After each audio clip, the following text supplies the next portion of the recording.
Alrighty. Alright, what's up, everybody? Guess what? We're live! We are live.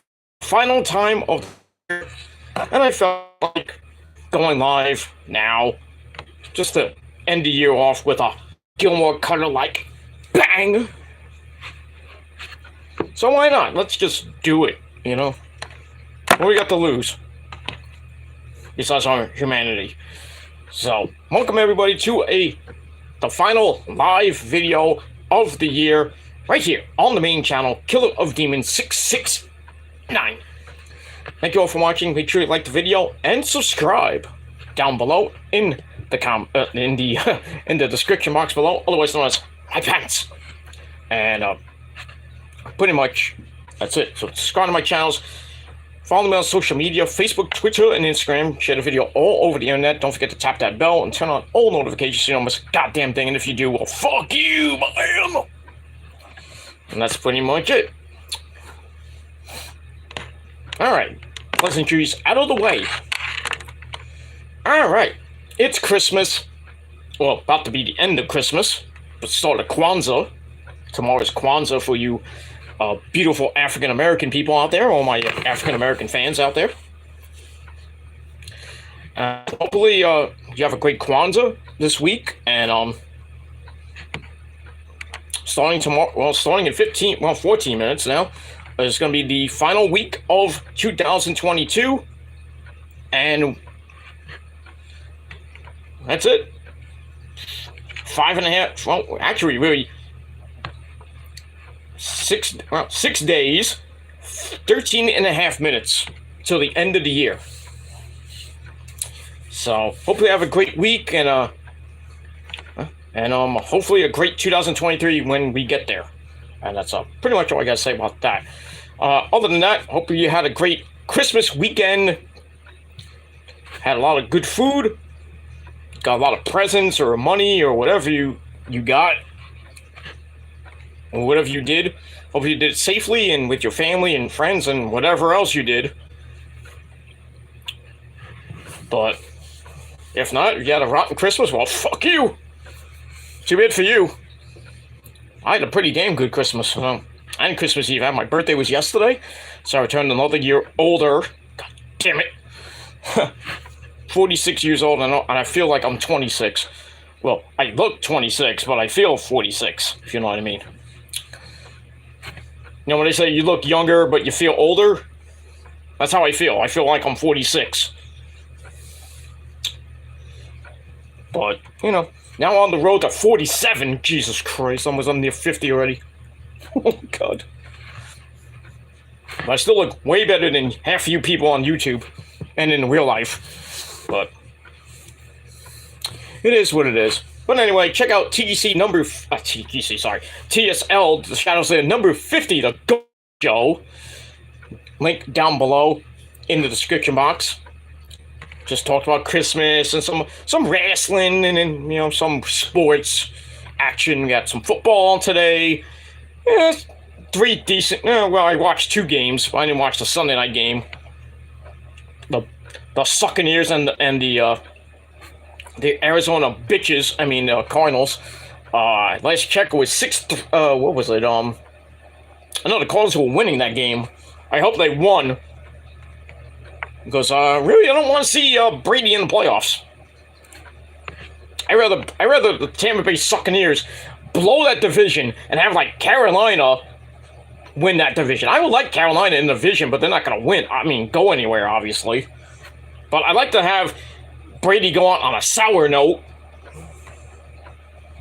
not make it to the playoffs. But we'll see. We've got 2 more weeks of the NFL in the league where they play for pay. And really, next week's a big game for Tampa Bay and Carolina because they play each other. And that could decide the NFC South division, the crappiest division next to the NFC East. Even though the NFC East is a pretty damn good division this year. All the teams are now in the playoffs. Though we don't know. We got 2 weeks left. And if the Giants lose out, they're gone. Washington, if they lose 1 game, they're out. There's so many scenarios going around with Seattle, the Seahawks. And Green Bay, they went out. They get one of those wild cards. Hopefully not the number 6 seed. Because you know, Rodgers and company do not want to go to San Francisco. They do not. Because every time they go to San Fran, they lose. Or if San Fran goes to Green Bay in that shit stadium, Lambeau Field. Well, it's not shit, but, you know, that shit city, Lambeau Field, in the snow, in the minus 25-degree weather, every year that the Niners and the Packers have met in the playoffs, the Niners just steamroll through them. Like they'll do this year if they get there, but I don't think Rodgers and company are going to get there. Because Packers got the Vikings next week, and then they got, I think, the Lions after that.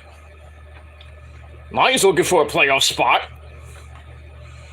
So we'll see. I got 2 weeks, and really, most of the seeding is done. Eagles have to win 1 game, and they win home field throughout the whole fucking thing. Vikings can sneak up to a number 1, but I doubt that, depending on head-to-head and tiebreakers and shit. The Niners can sneak in as a number 2 if the Vikings lose out, which would be great. But if they lose 1 game, the Niners win out. Niners get the number 2 seed because of head-to-head. Not the head-to-head, sorry. Tiebreaker. That'd be nice. The number 2 seed to face the number 7 seed, which could be the Giants or the Commanders or any other team. So I'd rather stick to maybe a 3. But that's just me, but it doesn't matter who we play. We play at home, where we only lost once this year. I forgot who. I don't even know who it was to anyway, so. But it is what it is. So, football's nearing the end.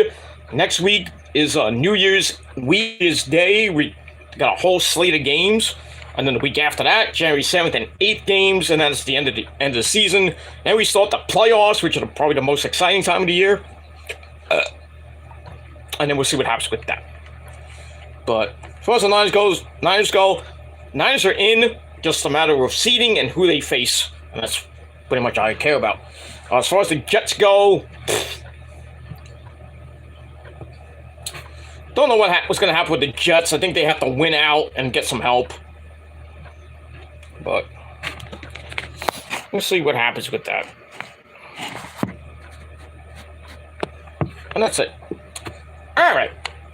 So let's move on from there. Didn't get much for Christmas. I got some money. I'm not going to show you because it's too much money for you guys. But I digress on that. A couple hundred. But to save that for my bills and stuff I want to do this week. And maybe into next year. I'm going to get some stuff off the Christmas, after Christmas sales on Amazon and all that good shit. We'll move on. But that's that. Alright, let's not dilly-dally anymore. We wasted 9 minutes. I'm not gonna go too long because I gotta go to sleep soon. Not that I gotta work tomorrow because everybody's off tomorrow. Which is strange because Christmas is on a Sunday and everything is closed tomorrow. Like the bank is closed, everything is closed. Unlike some supermarkets are open and other things are open because they have holiday hours tomorrow. Because from what my dad told me, that if Christmas is on Sunday, they observe it on Monday. So a lot of stores are closed on Monday. So most of you got a 4-day weekend. Or a 3-day weekend if you worked on Friday. But so most of you people are going to be going back to work probably Tuesday. And that's pretty much it. So good luck to you. Make your money and enjoy the rest of the year. And going into 2023. That's it. Alright. Let's move on. Let's move on to some wrestling. That's the most important thing. So it is time for the final time of the year for your live Smackdown and AEW Rampage reviews for the final time of the year. Because after this, we won't be seeing a review probably till next week. So I'm taking the rest of this week off. That's all I gotta say about that. And we move on. Alright, so Smackdown and Rampage this past Friday night, both were taped. But Smackdown did like a 2.1, 2.2, because I know it went up, way up. The Fast National was like 2.2, I think. But still, the Christmas show, and it was an okay show. It wasn't great. But, you know, Rampage, the same thing. Not that many people watched it because it was Christmas and everybody's going away and all that other good stuff. It was, I mean, a lot of people didn't even have power because of the bomb cyclone that happened this weekend. It was bone-ass brick cold this weekend here in the Northeast. Still cold. It was cold today. Gonna be a little bit warmer tomorrow, not too much warmer. But by the end of this week, it's gonna be like near 60 degrees here in New York City. For New Year's Eve, it's gonna be around 55 degrees. But by the time that ball drops and breaks, hopefully, imagine if it breaks and we don't get to next year. It's broken. It's stuck at 11:59:59. That would be interesting if that actually happened. What would happen if the ball just got stuck at 11:59 and 59 seconds? What would happen? Is it still New Year? The ball didn't drop. It's not official yet. Somebody push it. Yeah, but you know, it is what it is. But yeah, it's gonna be pretty not too cold in Times Square when the ball drops. But it's gonna rain, which sucks. At least it's rain and not snow, thank the Lord for that. Probably won't get snow till sometime in January. I would like to be February, but not in around Valentine's Day area, but yeah, we'll see. We'll see. I got enough snow melt for like 200 winters. Well, the next couple winters, but it is what it is. Anyway, let's get to Rampage. Let's get to Smackdown. And we'll move on from there. Alright, so Smackdown was taped, like I said, from Chicago, Illinois. At the Rosemont. What's that? Not the Rosemont. I almost said the Rosemont Horizon. Oh boy, that's a big botch. Not as big as that big fat piece of crap from Hit Row, Top Dollar. But anyway, it's from the Allstate Arena in Rosemont, Illinois, outside of Chicago. And our commentary team, as always, Mitchell Cole and Bad News Wade Ballot. Now I'm afraid I got some bad news for you. Yeah, probably Wade Barrett's next to last appearance on Smackdown, because as of January, our good friend Pat McAfee's coming back on the January I believe the 5th episode of Smackdown. That's when Pat McAfee's supposed to come back. Then again, they can keep him off TV until the Royal Rumble. Then they could have a 3-man booth, which would be weird. Or they just kick. I don't know what they're gonna do in January. They kick Wade Barrett off, put him back in NXT, and Booker T will probably just go back to doing what he usually does, telling Hulk Hogan, "Go for you, sucker!" Or just going back to doing the pre-shows and all that stuff, and Wade Barrett will be back on commentary for NXT. And then Raw would just be the same with Kevin Patrick and Corey Slave. But we'll see what happens when we get there. We'll probably get news about that this week, maybe, or early next week. Let me move on. Alright, so we have that. We have the opening sequence, and then we start off the show with probably the greatest bunch of people ever. And that's the Bloodline. Put your ones up in the chat. Because like the Bloodline, like the Armada and the Prophecy, we are the ones and you're a bunch of number twos. And that's all I gotta say about that. Yes, I am a legend, thank you. Some guy named Ted Barris, probably a troll. I've seen that troll before. Not in my chat, but I think I have a feeling who that is. Well, I care less. But thank you, I'm a legend in my own mind. No, I'm not, but I am a legend. Because you know why I'm a legend? Because I'm legend. Gary. Legendary. Because I'm your tribal god of extreme. And you're undisputed, undefeated heavyweight champion of the world. Nobody can beat me and will ever beat me. Though they think they tried a few months ago. Yeah. I didn't hear no bell rock! So, title's still with me, so, and it will stay with me until the end of time. And that's pretty much it. Also, you're undefeated, undisputed, extreme heavyweight champion of the world. That means deathmatch champion. And that's all I gotta say about that. And don't forget the leader of the Prophecy and the Armada. That's it. Big ups to Abaddon. You know, still recovering from her broken collarbone, which sucks. But she's on the mend. She's doing great, which is always good. Rosemary, doing great. She was on Impact the other night. Her and Jessica retained the titles against Deonna Purrazzo and Giselle Shaw, which was okay. I liked it. The Death Doll is always looking fine. It is what it is.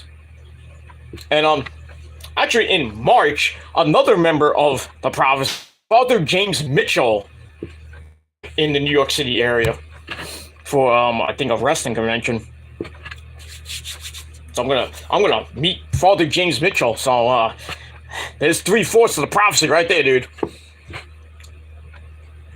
I bet Abaddon, I'm gonna meet Father James Mitchell. Gotta meet Rosemary sometime in the future. I don't know when if she comes to New York. Which, who knows with her. I met Su Yung, but I didn't get a picture, which sucks. So, there you go. Also, Mr. Anderson is coming to town, too. Can't wait for that. Meet the legendary Mr. Anderson.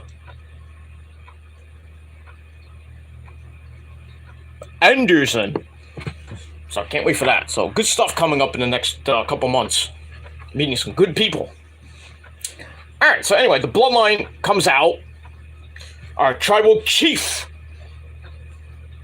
The chief, the undisputed champion himself, Roman Reigns. He comes out with the Usos, Solo Sikoa, the Wise Man, my name is Paul Heyman, and our good friend, the honorary Us, Sami Zayn, who actually had a pretty interesting Christmas, that guy, Sami Zayn. He gave gifts out at the orphanage where he steals all those orphans in Mexico with his good friend El Generico. Also, forgot to mention, Dominic Mysterio got arrested last night. Dominic Mysterio, of all people, gets arrested last night because they filmed another scene where they go, him and Rhea Ripley, it's Mommy Ripley, go to his house, Ray's house, and what they did at Thanksgiving, crap out of Dom's fake dad, because we all know who his real dad is. Eddie Guerrero, ese. How you doing, Eddie? Did you have a great Christmas, Eddie? Oh, I had a great Christmas, ese. I had some tacos and some arepas and a lot of good food, ese. And a lot of coquitos, too. Oh, that's good. Did you and China have a good time, too? Oh, yeah, we had a great time, ese. Did you know your son got arrested by that idiot Rey Mysterio? What? What do you mean, ese? He got arrested. Because, he shoved Rey. And then Mommy tried to slap, what's her name, Ray's wife, and next thing you know, the cops were right there. The whole thing was staged. Oh, that sucks. Why didn't he lie and cheat and steal his way out of jail like I would? Oh, you're dead. Oh, yeah, I forgot. But yeah, that whole thing, that looks so fucking staged. They're outside. Him and Ray and Angie freaking going up to Dom. Dom's like saying, get out. I mean, Ray's like, get out of here. I don't want what happened at Thanksgiving. Do it again. And then he kind of like trash talking. And I think, I don't know if Ray touched him first, but Dom shoved Ray. And then Angie, I think, Angie tried to hit Rhea. I mean, Rhea tried to hit Angie. Angie blocked it, and then she smacked Rhea right in the face. And then next thing you know, the cops are like right there. I'm like, I mean, how fucking staged was that? And the funny thing is, Dom gets arrested. Rhea's like yelling and screaming at the cops, and Dom's like, "Mommy, I don't know, I can't handle jail. They're not gonna like me in jail." That's funny. And then he gets taken away. And then he got released today, thanks to Mommy Ripley and everything. But you know they're gonna show that on probably a Smackdown this Friday night. I doubt they're gonna show it tomorrow on Raw because it's the best of show. But yeah, that thing was so fucking staged. Anything to get the Judgment Day over, I guess, right? I just can't wait for Ray versus Dom at WrestleMania 39. That's what's probably going to lead up to now. Father versus son, first time ever at WrestleMania. And you know Ray's going to win. He's probably going to have some stupid caveat in the match where if Ray wins, that the Judgment Day has to disband, which will suck. And if Dom wins, I don't know what happens. Maybe Ray takes off the mask. Not that we need to see him without the mask, because we already seen him without the mask a bunch of times. Especially in WCW. Put that mask on! As Kevin Nash would say, put it on! Put it back on! It's good stuff, good stuff. Alright, let me move on. Alright, so let's go back to the Bloodline. So they come out, Roman looking like $1,000,000 as always. So they get in the ring, they do the ones. Of course. Solo even did the one. About time you woke up there, Solo, doing the one. You're just like standing there like Lady Chopper next to Gail Kim in TNA. Stop talking, you Japanese bitch. Solo's just there like, when are we going out for steak? No, something like that. But yeah, Solo did the ones finally. I think it's the first time he actually did that. I could be wrong. But anyway, Paul Heyman, my name is Paul Mike, talks about all the upcoming wins that the Bloodline are going to get, including the Usos retaining the undisputed titles against Shit Row later on in the show, and Solo beating Sheamus. So, got that. But the big thing is about next week, or this Friday night on SmackDown, the biggest televised match of the year, as Roman and the honorary Uce, Sami Zayn, team up to defeat Kevin Owens and that guy named John Cena.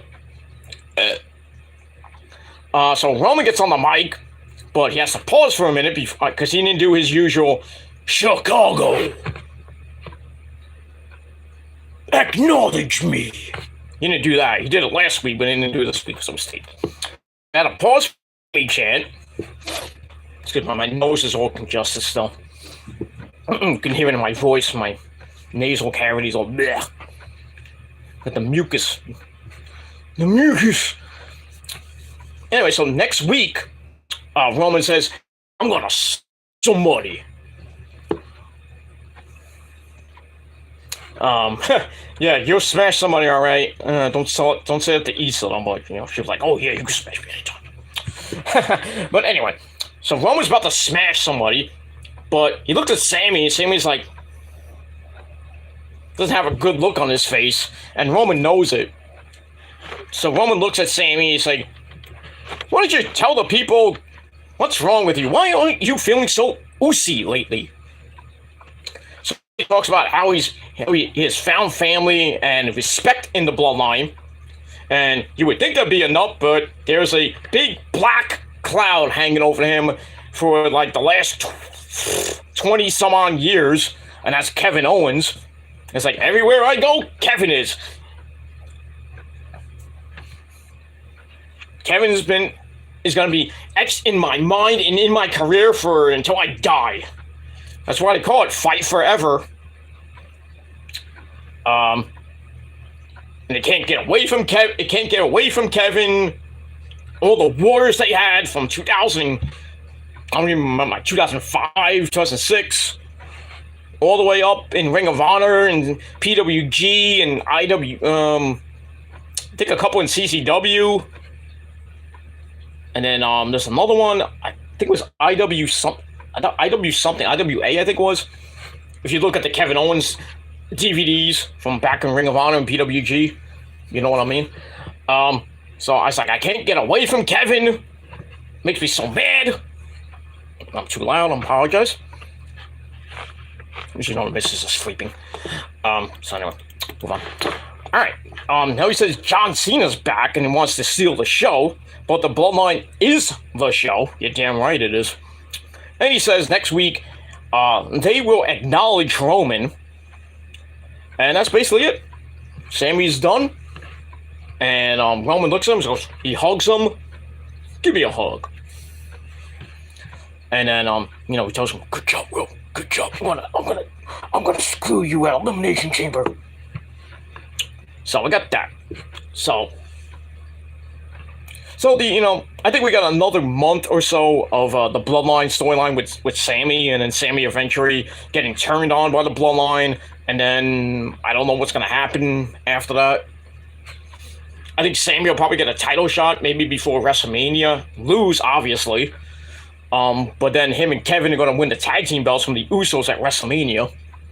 And most likely, Cody, that idiot Cody Rhodes, is going to beat Roman at WrestleMania Night 1, and then Roman will beat The Rock at Night 2 if they even do that.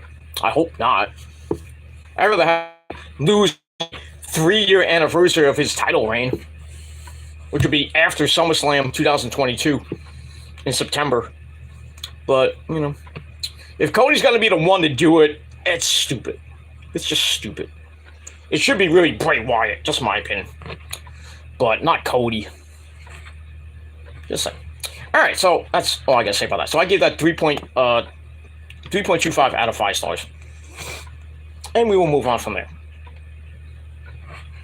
Alright, then we get to the tag title match. The Usos stay in the ring against Shit Row.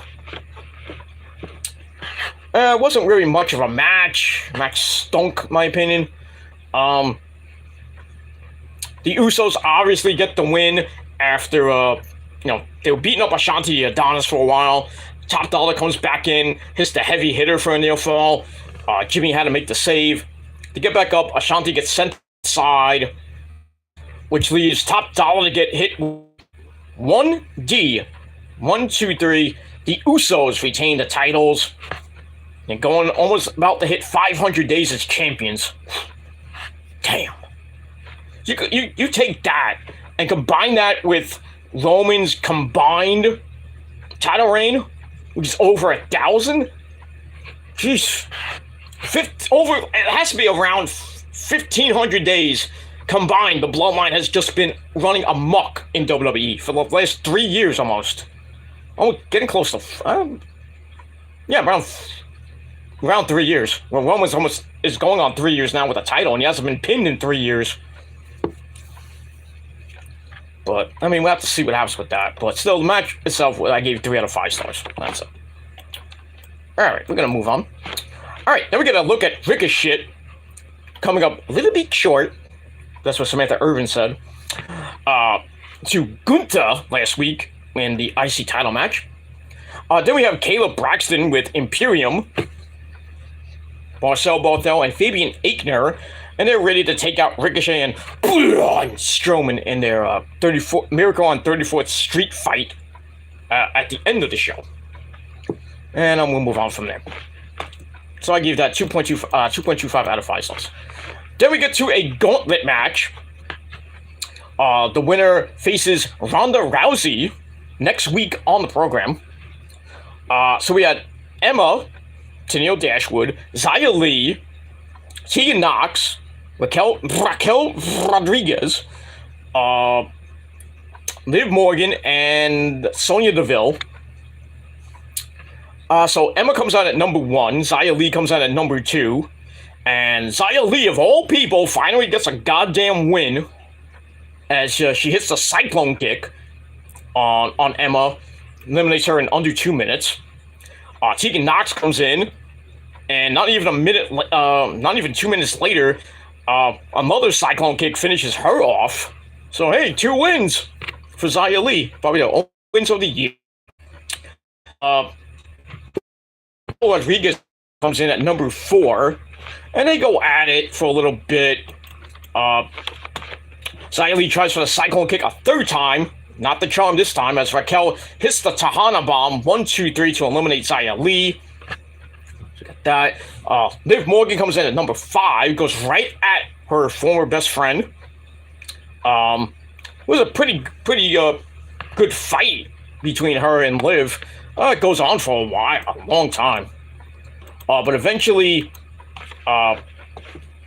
Raquel hits the springboard corkscrew Vader Bomb elbow. I think elbow, not the bad elbow. It looks like it's like a robotic arm. Just a near fall out of that. Liv gets back up with a sunset flip bomb. But Raquel powers her up into the Tahana Bomb 1, 2, 3 to eliminate her. And then Sonya Deville comes in last. And they had a pretty okay match. But in the end, Raquel Rodriguez once again gets the win. And she is the new, so we thought, the new number 1 contender to Ronda Rousey's title. But Ronda and Shayna come out. And Ronda's like, oh, you got one more opponent there, Raquel. And she says, Shayna, get your ass in there. And she beats Shayna in like 30 seconds. What? They made Shayna go out there and look like a fool when she's in this tag team little union with Ronda, the Killers, basically breaking everybody's arm and everything. And they put Shayna in the ring for 30 seconds and she loses. Looked like a fool.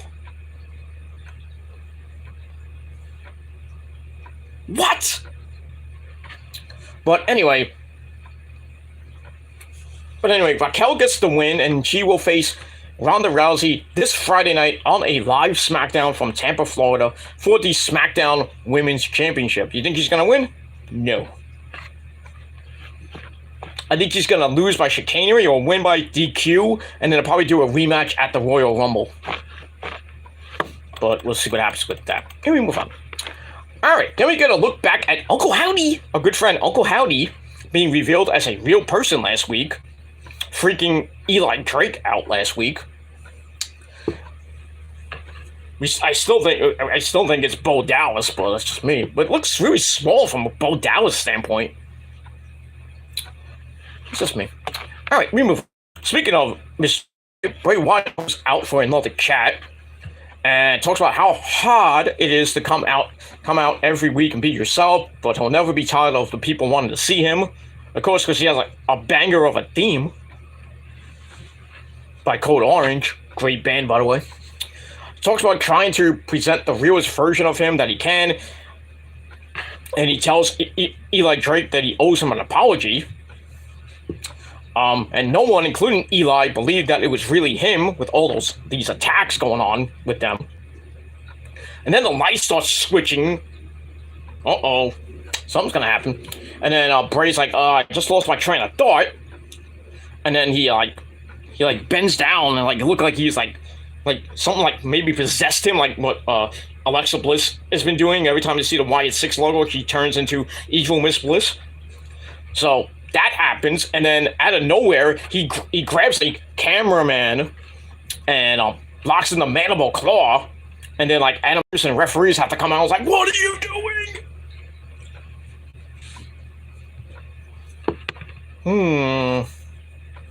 This is getting weirder by the week, and I like it. So we'll see what happens with that. Bray supposedly got suspended, so I don't know if he's gonna be on Smackdown this week, which sucks. So we'll see what happens with that. But it's getting creepier, like I said, by the week. And that's all I gotta say about that. And we will move on from there.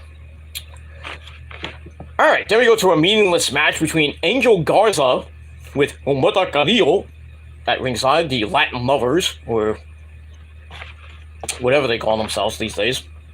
Los Lotharios. He takes on the legend, well, not the so-called legend himself, Rey Mysterio. Nothing really of a match. Angel almost beat him with the wing clipper. Or he tries for the wing clipper, gets blocked by Ray. Angel tries his own version of the 619. That doesn't work. And Ray hits the 619 of his own, sets up a slingshot DDT, inventive, for the win in under 4 minutes. So Ray gets the win, big goddamn whoop. And I gave that 2.25 out of 5 stars. And we're going to move on from there. Alright, then we hear from Ricochet and Braun Strowman. They're ready for the street fight against Imperium. Alright, after that we see the lovely Scarlett Bordeaux and her husband, Killer Cross.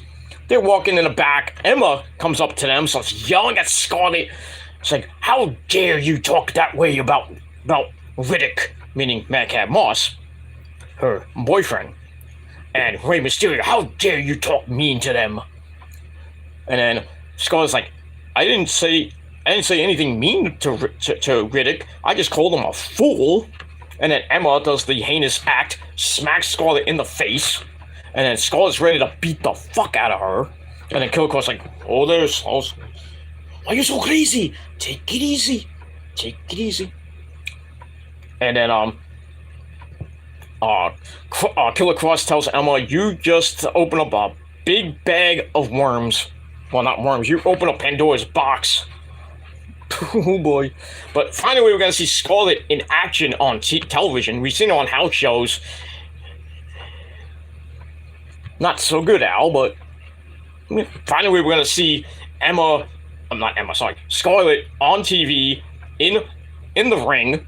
And we all seen her in the ring before, so she's pretty damn good. So we'll see what she's got, and we move on. So I gave that 2.5 out of 5 stars. Nose is blown. Anyway, after that, we get a look back at John Cena's career. Not that we need to see that. Speaking of things we don't need to see, we see another Lacey Evans video, and she's going to be back live next week. Why? Why? Who gives a flying, you know what, about Lacey fucking Evans? The woman, this bitch that freaking went on Twitter, went on a humongous tirade about mental illness and autism and all this stuff, and she got basically ripped a new a-hole. Not in a good way either. And people wanted her, I don't think she did, or if she did or not, she deleted Twitter. If not, she should. Shut your mouth next time. I forgot what she even said. I think she said like autism's fake or some stuff like that. Just basically making fun of people that suffer from mental illness like autism and other mental illnesses. I mean, just other stupidity from Lacey Evans. I'm supposed to even fire her for that. They should have fired her. You get rid of Mandy Rose for showing her... and she's making more money than she's doing right now. And she's probably going to AEW in March. Or Impact. Most likely Impact, I would think. And now I'm hearing that other women are telling the women in AEW, don't do that. Let them do what the fuck they want. They want to show their on OnlyFans. Let them do it. They want to show their goodies and stuff. Let them show it. It's their bodies. Let them do what the hell they want. It's a free country. It's nice like Texas. It's a free country. But they don't want the women of AEW to act like Emma, basically. I mean, that's stupid. But we'll move on. But yeah, Lacey Evans is going to be back this Friday night, and I could care less. Oh, back. Alright. Then we go to your main event of the evening, a Miracle on 34th Street fight with Imperium, Marcel Barthel, and Fabian Aichner taking on Ricochet and Braun Strowman. It was kind of dumb. It feels like every year this gets stupider and stupider. Is that even a word? It's more corny and corny.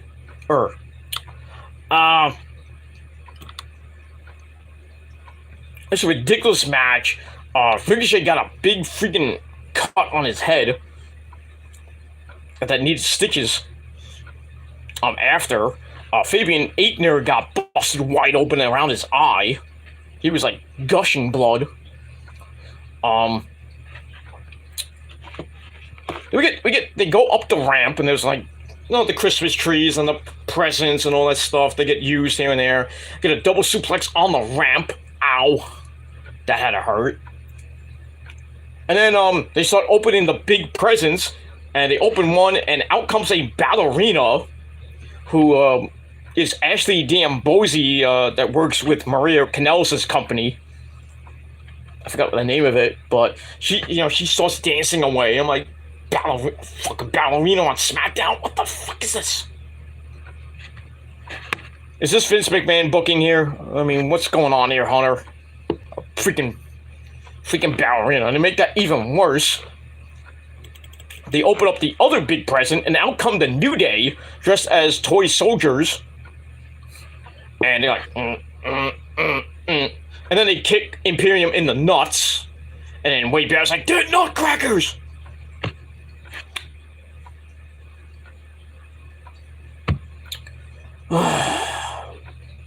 Then they march away, and then Braun Strowman gets right back up, starts doing the Braun Express, whatever they call it, the stupid thing. He runs around the ring and knocks everybody down. And then Ricochet is basically dead almost, and Braun's like, I don't know what to do with Ricochet because Ricochet looked knocked out. So he goes over to Samantha Irvin and has some mistletoe, and he puts it over Ricochet's head, and Samantha Irvin, the real-life girlfriend of Ricochet, basically plays tonsil hockey with the guy, and he just like... He wakes up, and then he goes in the ring and beats the crap out of Imperium.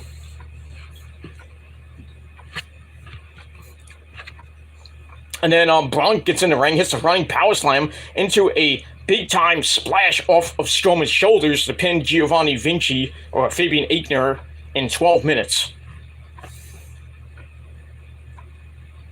Corny as fuck. That's all I gotta say about this match.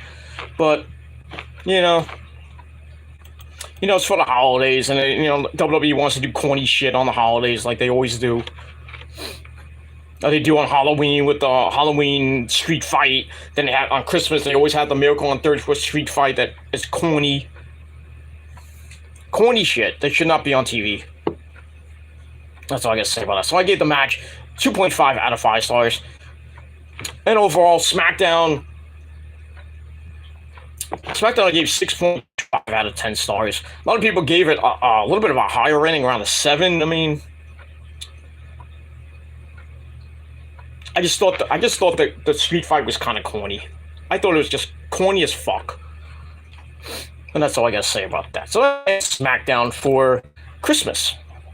And we'll see what happens this Friday night on the final live edition of SmackDown, the New Year's Eve show, or the final SmackDown of the year, with Roman Reigns and Sami Zayn teaming up against John Cena and Kevin Owens.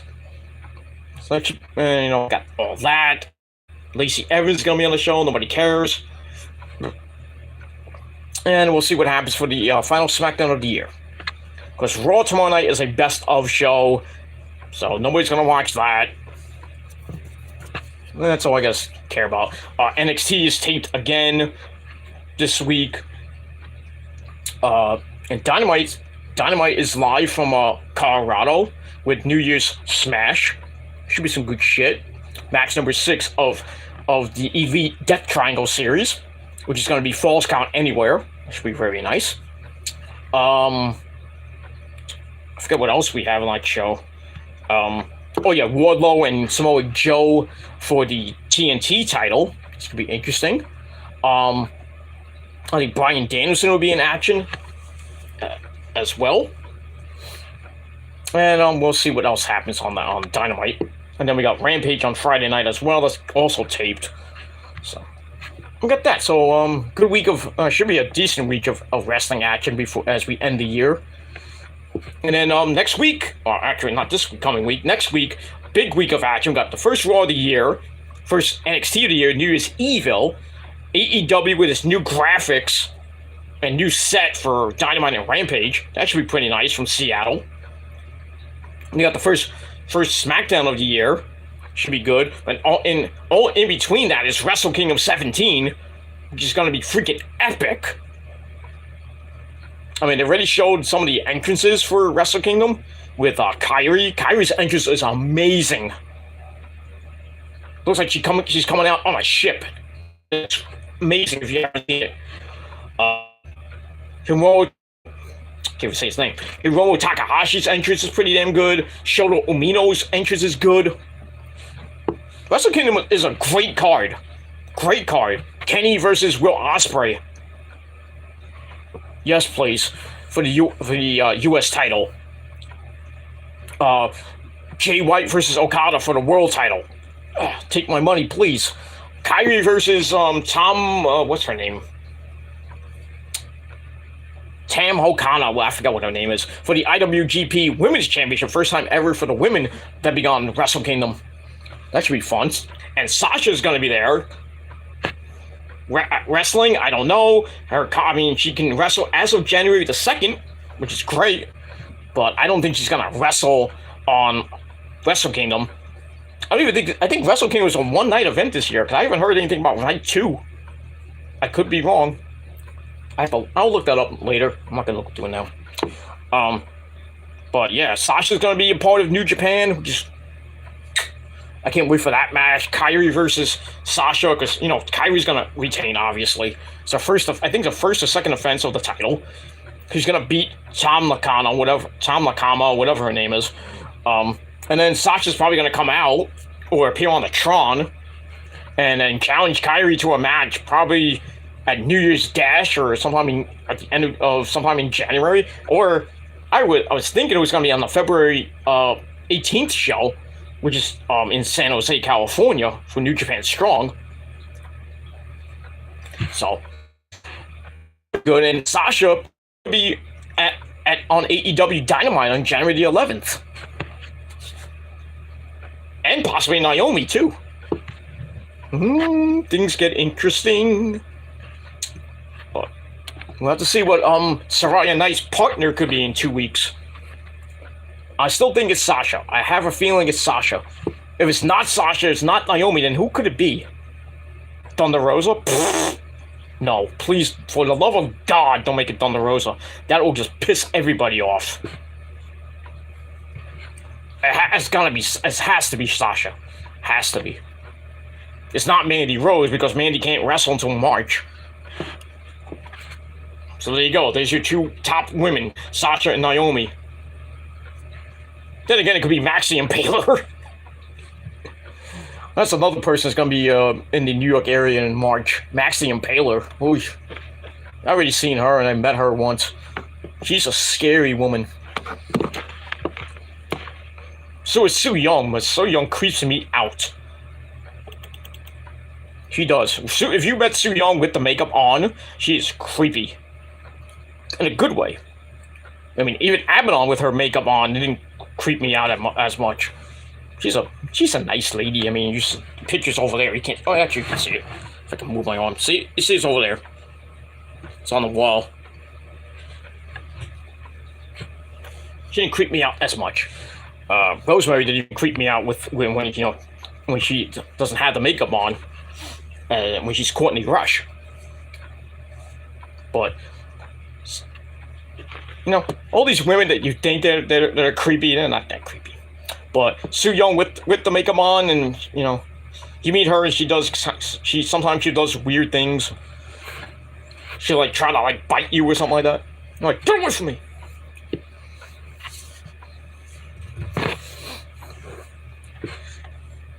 But yeah, her and Max the Impaler kind of freak me out. So yeah, so I'm gonna meet Max the Impaler and Father James Mitchell at the same goddamn event, which is gonna be great. Father James Mitchell. We all know who he is. I used to use Father James Mitchell on my EFED, in the XWF. I used him as when I wasn't a manager per se. He was a confidant named what did I name him? Kevin. I forgot what I named him. God damn it! It was Kevin Williams or some weird name I came up with. It was Kevin something. But yeah, good times back in the old XWF. Good times. All right, so we'll move on. I'm not gonna talk about that anymore. All right, let's quickly get to Rampage, and then we're gonna go to sleep. All right, so Rampage came your way once again from the Freeman Coliseum in San Antonio, Texas. And our commentary team of good old JR, Jim Ross, the man behind the mask, Excalibur, Tony Baloney, the very evil and very dangerous legendary commentator Tony Baloney, and the Wizard, Chris Jericho. Can't call him the Oak Show no more, which sucks for you. But anyway, we move on. All right, so Rampage opened up with the opening sequence. Then we start up with the Three Kings Christmas Casino Battle Royale. The winner gets $300,000. 100 per person, of course. Trios Battle Royale, I called it. So we had 9 goddamn teams. I'm surprised we had 9 Trios teams. Next to Death Triangle and the Bucks, that's 11 Trios teams. Wow. But anyway, we started off with the best friends. Give me a hug. Of Trent and Chucky T, along with the All-Atlantic champion, Orange Cassidy, freshly squeezed. We had La Faction Ignobles, Bruce, Preston Vance, and Kalistico. I thought it was Kalistico, not Kalistico. Might be a typo. Anyway, the Butcher and the Blade and Kip Sabian. So it's 9 men in the ring, and at various intervals, other teams will come in. So the best friends start kicking everybody's ass, and then we get the big hug of doom, and then the Okada pullback, so fans get what they want. So we get that. They brawl for a while, and then the Blackpool Cuck Club, John Moxley, Claudio Castagnoli, the Ring of Honor champion, and the Pure champion, Wheeler Yuta, are in the ring. And Wheeler Yuta is the type of guy that just appears on Friday nights and doesn't do shit. That's the type of guy he is. Wheeler Yuta is the type of guy to not give Christmas presents out on Christmas. Wheeler Yuta is the type of guy to give Christmas presents on Easter. I'm going to use that one on Wednesday night on Easter's chat. I'm going to use that. That's going to be hilarious. There's so many in the back of my mind I can think of.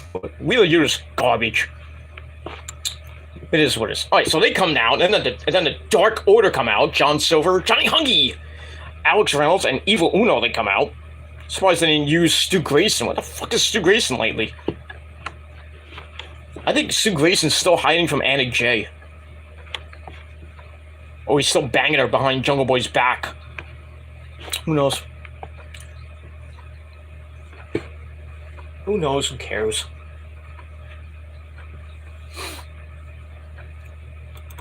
That's all I gotta say about that. Alright, then the Spanish Announce Project, those idiots, and Helico, Luther, and Serpentico were about to be sued by Joel and Jose Maximo, the Spanish announce team. They come in, get a big humongous brawl. Eventually it comes down to, Top Flight was the final team. Dante and Darius Morgan, along with AR Fox, they come in.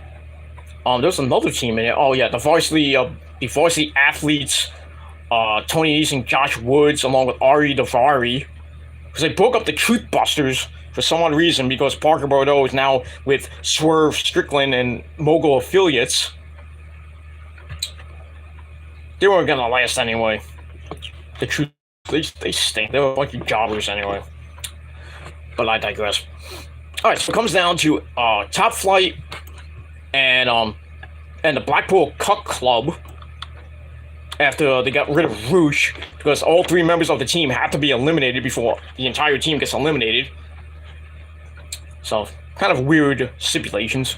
But in the end, Top Flight and AR Fox get the win after they clothesline after running Hurricanrana on Claudio. I think it was by Dante Martin. They get the win, and they are $300,000 richer. Wonder what they're gonna do with that money. I don't want to know, but I'd like to have some of it. But I move on. All right, so I gave that match 3 out of 5 stars, and that's it. All right, after that, we go to break. We come back with Eddie Kingston, that mad weirdo, the Mad King himself. Eddie Kingston, the wannabe Yankee fan. By the way, the Yankees suck. And so do the fans, too. Anyway, so Eddie Kingston and the crazy monkey himself, no, not that guy from Japan, the other crazy monkey from the Bronx, Mr. Ortiz, they come out for a little chat. Eddie wants to fight the House of Black, but he sent them a contract. The House of Black are like, oh, we don't want to fight you. We're not going to sign no contract. So Eddie's still getting pissed. He's like, I want to fight you right now. So do all your magic and, turn the lights off and turn them back on because nobody pays the power bill and all that shit. So basically, he calls him out again. And on cue, the lights go out. Sabu comes out. No, Sabu didn't come out. But somebody else comes out. That's Julia Hart. Looking amazing as always. You still want to be Maria Brink. Stop it. Looking like you in that Sick Like Me video. I miss the cheerleader. But, I dig goth chicks. But I digress. So she comes out, and she just points at the screen, and then we see the rest of the House of Black.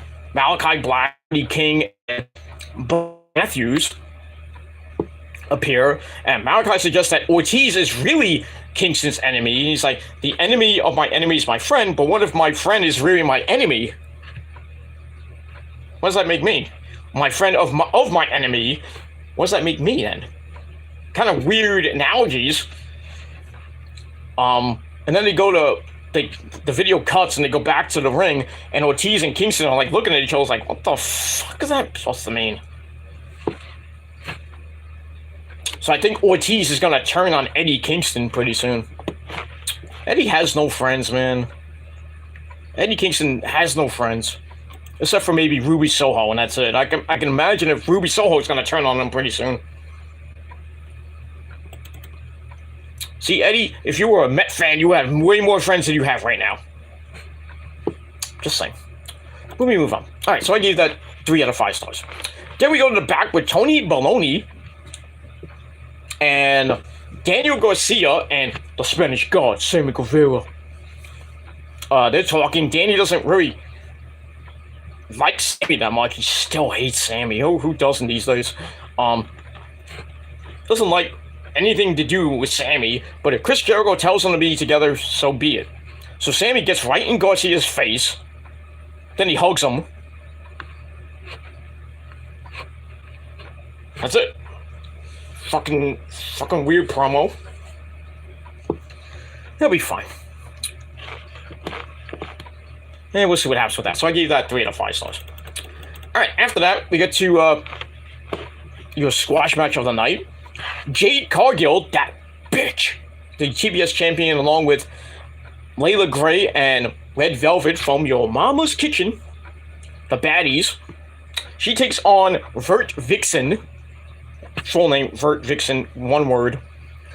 She's an indie darling that has appeared on Dark and Elevation at times.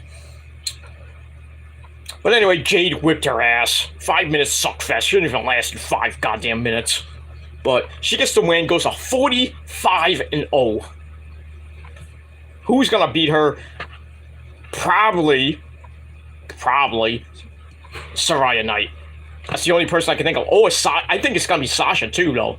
So it's between Sasha and Paige to finally beat Jade. And probably it's gonna happen.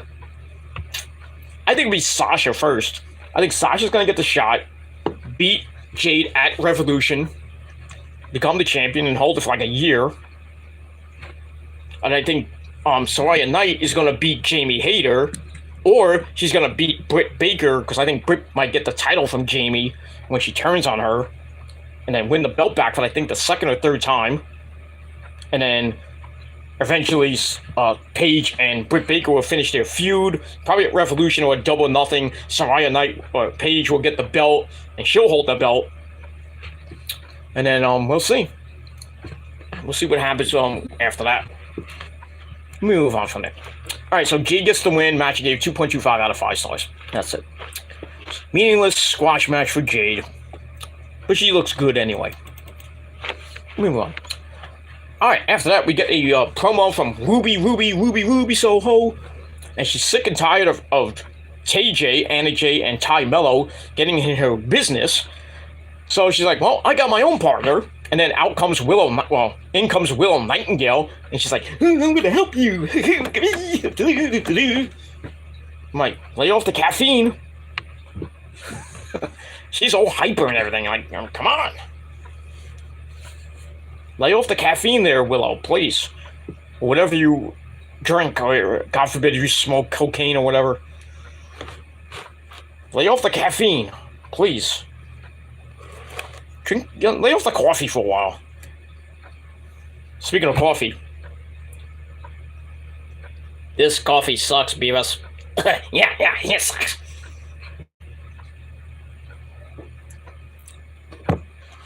Got that last year, I didn't get it this year. But it is what it is. Good stuff. It's Pepsi, not coffee. I don't drink coffee. I'm not a coffee kind of guy. But we move on. Alright, so Ruby Soho and Willow Nightingale are going to team up against Anna Jay and Ty Mello. Probably either on Rampage next week or on Dynamite. We'll see what happens with that. We move on. Alright, then we get a rundown on what's going to happen on next week's shows for New Year's Smash Dynamite and New Year's Smash Rampage, the final Dynamites of the year. And also we get the graphics for the new look Dynamite on January the 4th in Seattle. New graphics and new set. I don't know, maybe a new theme. I don't know. But the graphics look pretty damn good. That's all I got to say about that. I haven't seen the set. But Tony Khan, that guy from the WWE, the global production guy, now this guy is going to probably make AEW Dynamite a whole lot better, production-wise. So I'm hoping, with the new look and the new set, Dynamite can start getting up those ratings, hopefully. Because right now they're doing about 940,000 a week almost. I still think Rampage should be excommunicated and gone. Put Ring of Honor there in that slot. You don't need Rampage. Put Ring of Honor on Friday nights at 10 o'clock. That's what I would do. Don't put it on freaking Honor Club when nobody gets in there. They have to pay $10 a month for that crap. Except this guy. But it is what it is. Alright, then we get a video from Wardlow, who doesn't believe Samoa Joe is some unstoppable king, because Samoa Joe is the king of television. and he's ready to get his TNT title back on Wednesday night. So that's going to be a banger of a match. Can't wait for that. We'll see what happens with that. So I gave that 3 out of 5 stars. All right, then we get Alex Marvez going outside. We hear some commotion outside, so he goes outside, and we see Powerhouse Will Hobbs grabbing some guy on the outside. He has him by his neck, like, oh, I'm going to take your lunch money. And then he sees the cameraman. He munches the cameraman. The cameraman drops the camera. No, I don't know what that was about. I think it's just to show Will Hobbs as, like, this, like, tough, mean guy from the hood. Compton. You know what he should come out to? He should come out to NWA. Something from NWA, not F the Police, of course, you know. You should come out with Straight Outta Compton. That would be funny as fuck.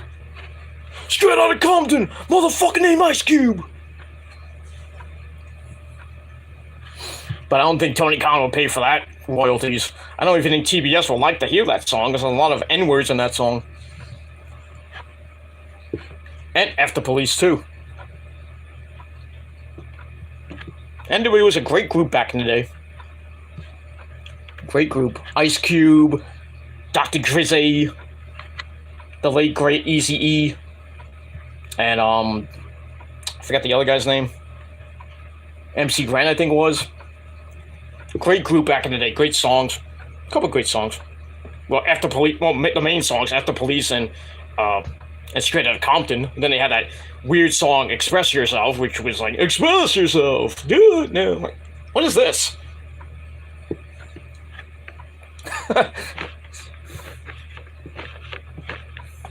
Anyway, we move on. But that'd be great. That'd be funny if like Will Hobbs came out with some like thug theme or something like that. It's like I put up on my community post today. I think it was today. I put up Slayer's hit song Bloodline. It's like, imagine if Roman came out to that song. That would be awesome though. He comes out, you hear his main theme, and then it just cuts right into freaking Slayer. It's fucking Slayer. That D tune, and then you hear Tom Maria like screaming, "Ah, smell of death! Ah, smell!" Just going berserk. Imagine if they're there. That would be great if Slayer was at WrestleMania, singing Bloodline, and have Roman just come out and just like, just go into the ring, like, blood just like coming down on the crowd. That'd be fun. Because you know Hunter loves that rock and roll. I mean, if it was me, I would love to come out to that song. If I was in the Bloodline by myself, I mean, if I was in the Bloodline, I would come out to that song. I always asked Hunter to get the royalties from Tom Araya and really Kerry King. Come out to Bloodline and just like dripping blood. Not raining blood, but you know, that could come out to that too, but either come out to that or come out to my ultimate theme song, Daddy's Fallen Angel by the ever popular In This Moment, and have In This Moment sing me out to that song. That'd be ultimate. But we get that. But anyway, we move on from that. Alright, so Powerhouse Hobbs beating up some guy and stealing his money. Move on from that. Alright, then we go to Bismarck Henry with your pre-main event promos. Alright, so we have Jay Lethal and Double J, J-E-double-F, J-A-R-J-A-double-R-E-double-T. Jeff Jarrett, along with the original player from the Himalaya, Sanjay Dutt and Satnam Singh. They're all ready to beat up Billy Gunn and Anthony Bowens, because Max Caster is injured. I don't know how he got injured. I think he got a concussion or something like that after the brutal beating they got the week before. So they talk about, it's like, oh, we're going to beat you, and then we're going to take your titles whenever we can. Bowens then wants Jarrett to, listen. And then basically tells everyone that we all love the Acclaimed. Sesame, daddy ass. Or if you're ladies out there, sesame, mommy ass. Well, we move on. All right, then Mark Henry says his catchy theme. I think we've heard enough talk. It's time for the main event. All right, then we get to this match for the main event. Billy Gunn and Anthony Bowens taking on Jarrett and Jay Lethal, with Satnam Singh and Max Caster and Sanjay Dutt all at ringside. Max Caster's rap was funny as hell. He said that he promises to send Jay Lethal, Sanjay Dutt, and Jeff Jarrett back to the Impact Zone with a not so great Khali. Perfect. Loved it. Anyway, so to start the match wasn't even that great. They go back and forth. Eventually, Billy Gunn gets the hot tag near the end. He comes in and cleans house. A clothesline to call off Satnam Singh. And then he hits the one and only. He hasn't hit that since the one and only Mr. Ass days. Gets a near fall on Jay Lethal. And then Sanjay Dutt gets on the apron, causes a distraction. Jeff Jarrett hits the stroke on Anthony Bowens, goes for the pin, but Max Caster distracts the referee for a little bit, and that kind of backfired because Sanjay Dutt comes from the other side of the ring and hits a low blow on Anthony Bowens, and then Jay Lethal hits the lethal injection to finish off Anthony Bowens. 1, 2, 3. So Jarrett and Jay Lethal get the win over the tag champs, I guess, and Billy Gunn. Match itself was alright. I gave it 3 out of 5 stars. But I really do not want Jay Lethal and Jeff Jarrett as tag team champions. Please, for the love of God, don't make that happen. I mean, who wants to see 50-some-odd-year-old Jeff Jarrett as a tag team champion? The last time he was a tag team champion, I think, was in WWE. When, I think it was him and Owen Hart were champs. I believe. I could be wrong on that. That's when, not Owen Hart, I'm sorry. I know, I think he was a tag team champion the night that Owen Hart died in 99. I could be wrong on that.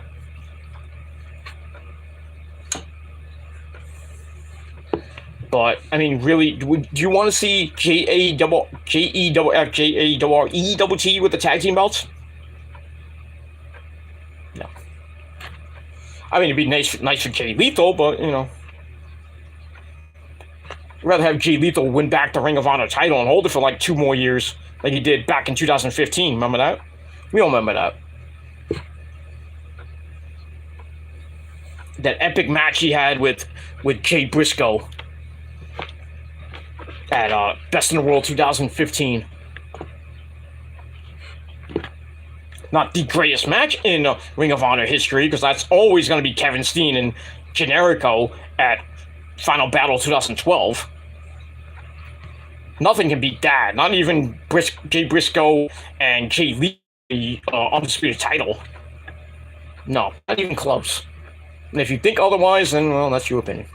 But my opinion matters the most, of course. And that's it. Alright, so that ends Rampage. And Rampage was alright. I gave it 6.25 out of 10 stars. And that's it. So we're going to see what happens next week or this week, I should say, on Dynamite and Rampage for New Year's Eve and New Year's week. Should be some good shows. I think Dynamite's going to be a good show. Match number 6 with the Elite and Death Triangle Falls Count Anywhere. Death Triangle looking to close it out. The Bucks are down 3 matches to 2. So I think the Elite will win that match, and then in 2 weeks, January the 11th, in their hometown, we're the Bucks' hometown of the stairway at the Escola, the whatever it is, can't say it in Spanish, so I'm not Spanish. The Stairway to Hell match for the Trios Championship, and I think the Bucks will win that match, obviously, and then they're probably going to lose to the House of Black, probably by Revolution, or Double or Nothing, but we'll see. Also, they're going to have Dynamite in Winnipeg, Manitoba, Canada, which is the hometown of that good friend Kenny by God Omega and Chris Jericho. That should be a good show. Also, there's going to be a special Tuesday Dynamite on March the 14th. I don't know why. I don't know unless they just did that for just want to have a Tuesday Dynamite in March. Actually, I think it's because of the. It might be because the NCAA tournament. I don't know. Why would it be on TBS? I don't know. Well, something's gonna be on TBS that on March the 15th. I don't know, but we'll see what happens with that. So that's gonna be an interesting night interesting night. We got another Tuesday Night War between NXT and AEW, because AEW won the last one, which was in October, I believe. So that's gonna be fun. And during the basketball season, Rampage is gonna be preempted because of the NBA playoffs in April and most of May, really. Maybe early June. So Rampage will probably be on Saturday nights, or Saturday afternoon, or Friday afternoon. Who knows? And then, when baseball season starts, the playoffs come in October, and mostly October, we're probably going to get, Dynamite might be preempted. Maybe on a Tuesday, put on one episode on Tuesday night, and Rampage will probably be preempted as well, maybe, like they were this past October. But we'll see what happens with that. All right, that's all I gotta say about that. It's 1 o'clock in the morning. I'm going to sleep. Well, I'm gonna edit this up and then go to sleep. And because I got a pretty normal day tomorrow, got nothing to do. But it is what it is. All right, so this is my final video of the year. I will be taking the rest of this week off, just to recharge, and I'll be back in January. And hopefully we'll go live more often than we did the last month or so. But that's all I got to say about that. So as we close out 2022, I want to wish everybody a happy New Year. Merry Christmas once again to everybody. Hope you had a great Christmas. I hope you have a great New Year, New Year's Eve. Don't drink too much. And if you do, just remember, guys, if you're going to drink a lot, remember to burrito. Just saying. But be safe, everybody, on New Year's Eve. Party till you can't party no more. It was that great hit song by Britney Spears, Dance Till It's the End of the World, or whatever that damn name of the song is. But have fun wherever you may be on New Year's Eve. And I hope 2023 is a great year for you than 2022 was for some of us, like me. And hopefully 2023 will be a better year. And new things happening in 2023. Hopefully with me getting my mental health in check.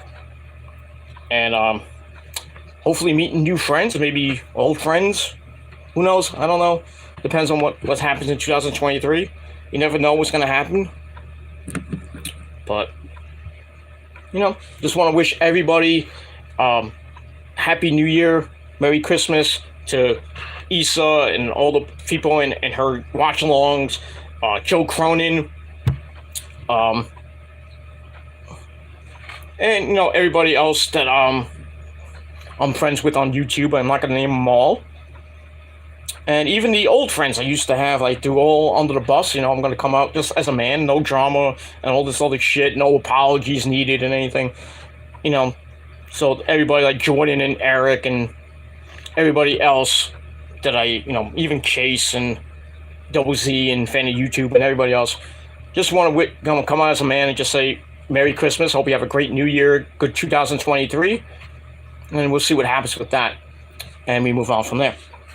So that's all I got to say. So thank you all for watching. Happy New Year, everybody, and I'll see you again in 2023. So until next time, until next year, I'm Peter Gilmore signing off for the final time of this year. Peace out, rock on, and rock hard with your cocks out. And if you're not down with that, well, it's going to be the same thing I always say every year to you people. If you're not down with that, that's just too goddamn bad. Because I'm better than you, and you will always know that. You know why? Because I got 3 words for you. Fuck you, man. So until 2023, I'm Peter Gilmore signing off. Adios, bitches. Peace.